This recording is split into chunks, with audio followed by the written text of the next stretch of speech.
here you are, John, in your diamond-studded diamond-studded badge holding time. It's John Bonham over the top!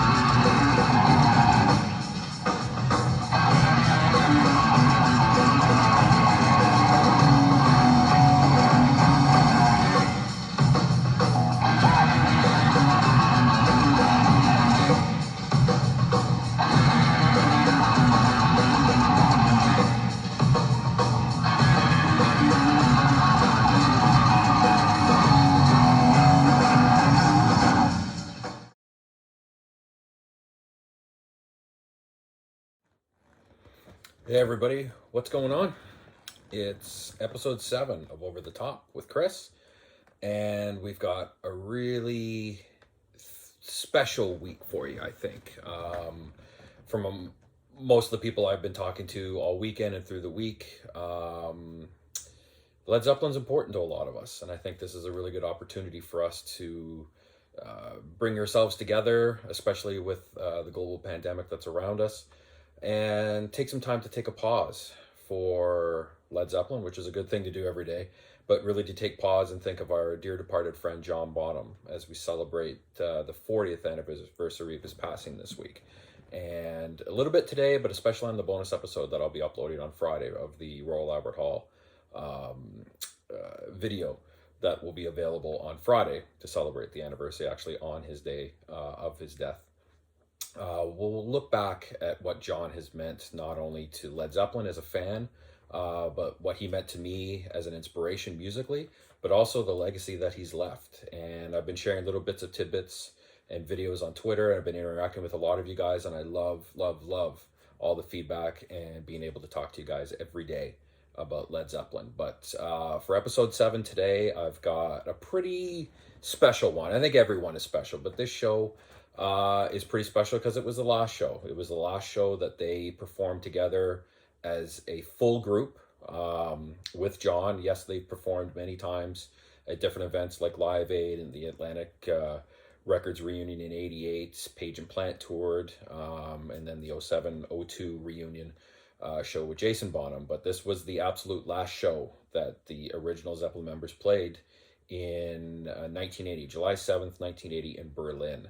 And before I get into the particulars of the show, maybe we take a little bit of a retrospective or a walk back and look back what kind of led to this. We all know that in the summer of '77, during the ill-fated 77 tour, which is still my favorite tour, the untimely passing of Carrick, Robert's son, canceled and halted not only the rest of the 77 tour, but really Led Zeppelin for just a little almost 2 years. And they were in limbo. Nobody knew what was going on. And obviously Plant withdrew into family life to heal his wounds, while a few of the other members sort of were not in limbo, but doing other things. And it's very well known that John Bonham was not only very close with Robert, even pre-Zeppelin, but was Robert's rock. And Robert Plant credited John with not only saving him and getting through those times, but really helping him heal. And as 77 melted into 78, we found that they went into the studio. They went over and recorded at the ABBA studios in Sweden, and used not only ABBA's producers, but 2 of the members of ABBA actually helped to produce and create the album. And from there we got In Through the Outdoor. And the mastering, the engineering, the sound quality, and really just the hands-on of John Paul Jones is evident all throughout that album. Different keyboards, it was a different time, it was a different era. Punk was reigning supreme. Disco was dying. It had its peak in the late 70s and was dying into 78 and 79, and punk was on its way up. And Zeppelin felt they had to compete. They were compared as dinosaurs, Generation X. Billy Idol made no secret. Even the Clash poked fun at Zeppelin, that they were old dinosaurs and that their music was tired. And so Zeppelin had to make a statement. So as 78 flowed into 79, we had the In Through the Outdoor sessions, we had the recording of the album and the release of the album. And leading up into that, we had the Copenhagen warm-up shows, very lesser, very rare known shows that Zeppelin did as warm-ups to Nebworth. And we all know what happened in August, the two sold-out nights at the Nebworth Festival, the reunion, the triumphant return of Led Zeppelin. And those will both appear later on the audio soundboard equipment and also on the video sessions. And those will be much later on over the top. But as we take a little bit of that retrospective before we get to the final show, and what we're looking at is the triumphant return of Led Zeppelin at Nebworth really created the spin for the 1980 tour. And much to most people didn't know that is that they actually started in Europe first and we're going to move to the latter stages in fall winter into the United States, where it usually had always been in reverse in the past. So much like I talked about last week, 75 was the last time that they had appeared in Canada. Well, 77 was the last time that they had ever toured the United States, because they would never play as a group in the United States again. And so you looked at about a dozen or so shows across Europe, and great shows, but a very scaled down show, a very scaled down Led Zeppelin, not a big production, just raw energy. They were, just incredible to get out there and record the shows and get out amongst the fans and feel the vibe and feel their rebirth. And it was, they were like a phoenix from the ashes. They were reborn. They had never sounded so good. Page had kicked a lot of his demons, and Plant was more motivated than ever to get back on the tours, get back on the road, but to get Led Zeppelin back on top. And that's where the tour over Europe, 80, began, and to the latter stages were supposed to be the American dates following in North America before John's untimely passing in September. And so when we look at all the shows through Europe, there's many different ones. There's Brussels, there's Cologne, there's Frankfurt, but Berlin stands the test of time. It is the last show, but it is a phenomenal show. And, looking at the recording that's available, just a little over 2.5 hours, so a little bit shorter, almost a full hour shorter than in previous tours from 75 and 77. But a power-packed set list, a great look back at some of the old favorites and into some of the newer songs and some of the great closings. And so all it was just a stage setup, and they would get out there and they would just play. And they were all re-energized and reborn. And when you look at how the shows would start off, the recording itself, it's a soundboard recording. There is some mix of crowd noise, and it's a great blend of soundboard recording into the crowd noise, so you're getting a good mix. But overall, the sound I found was phenomenal on this one. I've heard a few from the 1980 tour that were amazing, mostly soundboards, but I've heard some that weren't too good sound quality wise, more crowd recordings. But this is a phenomenal recording for the last show. And if we look at some of the songs that run, there's a lot of really, really good songs. But what stands out is that they opened with Train Kept It Rolling, something they hadn't opened with between the 68 and 69s. After the 68 and 69 tours, they had enough of a repertoire between Zeppelin 1 and Zeppelin 2 and even into Zeppelin 3. So Train Kept It Rolling sort of fell off the map, and they actually brought it back for the tour over Europe. So it was amazing to hear such an old favorite, and that's how they would open the shows, into Nobody's Fault But Mine. So from the Berlin show, these two songs, I've included two snippets of this song, and just the energy just to open the show was phenomenal. It's unlike anything that they had ever been at before. And you even get Jimmy Page talking to the crowd. Page wasn't, very talkative. Plant would do all the talking during most of the shows, but they were playful, they were active, but they were just the music. They just wanted the music to do the talking. But it was cool to hear Page interact with the crowd on many of the shows. But here he talks a little bit after the two opening numbers, and then even before White Summer, Kashmir, which is another one of the show-stopping songs that are on here. He actually talks to the crowd while he gets his guitars tuned, something that Page had never done in front of the crowds before. And I think another interesting point to take on this one is 3/4 of the set list, John Paul Jones is on keyboards. I'll be honest, I've listened to every show on the tour, and I think only recently noticed that as I went through the set list, which were pretty much the same from show to show, he's on keyboards through at least 3/4 of the set list and through the show. So again, that emphasis that John Paul Jones had on not only the recording event through the outdoor, but the transitional sound of where Zeppelin was going. He was a major, major influence behind the music and how the shows were dictated. So we had Train Kept It Rolling, Nobody's Fault But Mine. All My Love is actually, some people love it, some people hate it, but it's a phenomenal version, very powerful, and you can feel Plant's inside his vocals and inside his voice, just how he sings the song and how much it means to him as a tribute to his recently departed son. One of the other really good standout songs, and one of the songs they've been playing for 5 years up to that point, Trampled Underfoot. Probably one of the shorter numbers, but also a very good way that John Paul Jones and Jimmy Page would play off of each other. But on the 80 tour, and especially on this show, Page gets a really extended solo. This is one of the better versions of Trampled Underfoot that I've heard, and his solo just goes on a little bit further than he used to, but it's just so much energy and fire, and you can feel, you know, Bonham playing off of that. And so one of the better versions of Trampled Underfoot, and definitely worth checking out, and I've included that audio.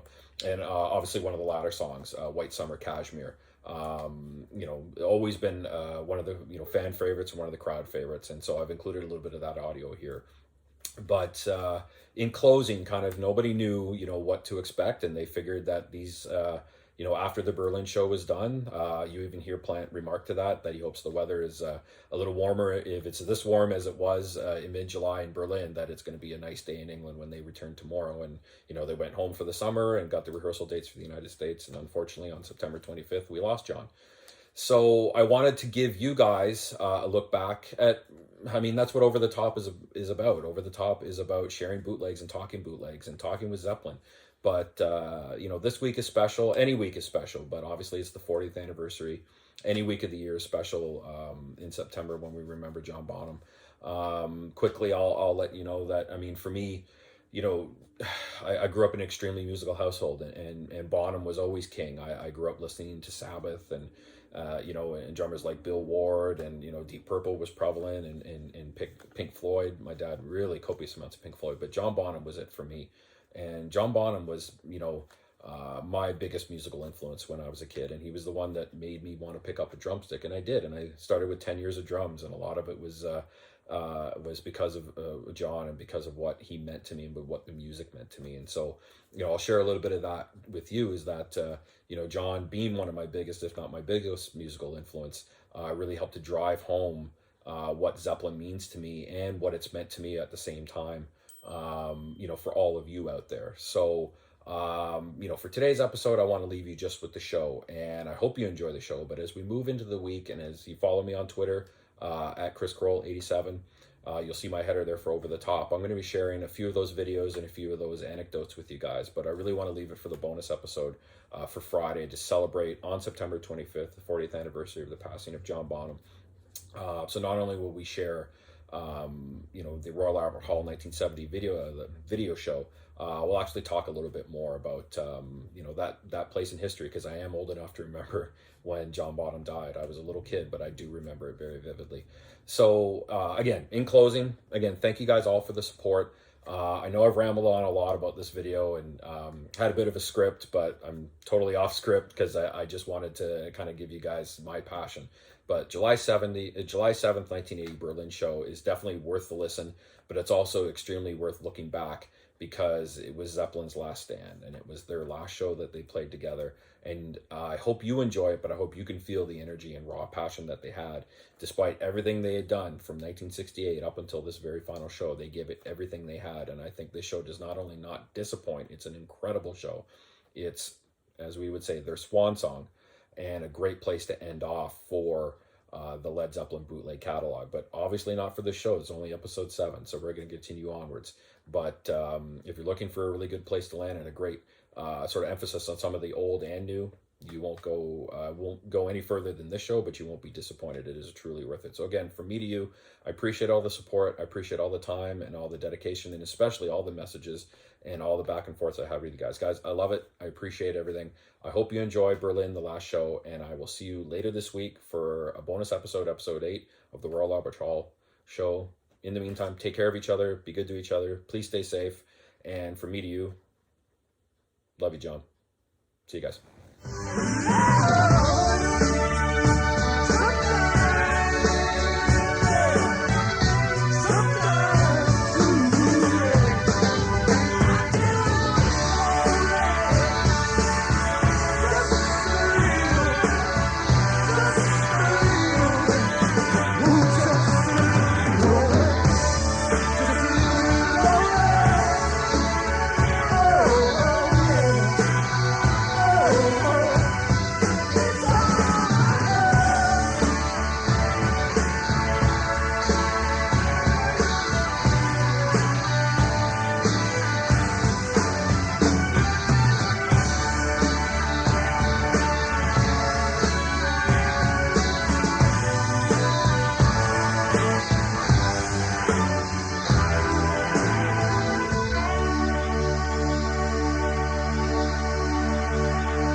Wanna hold on, love.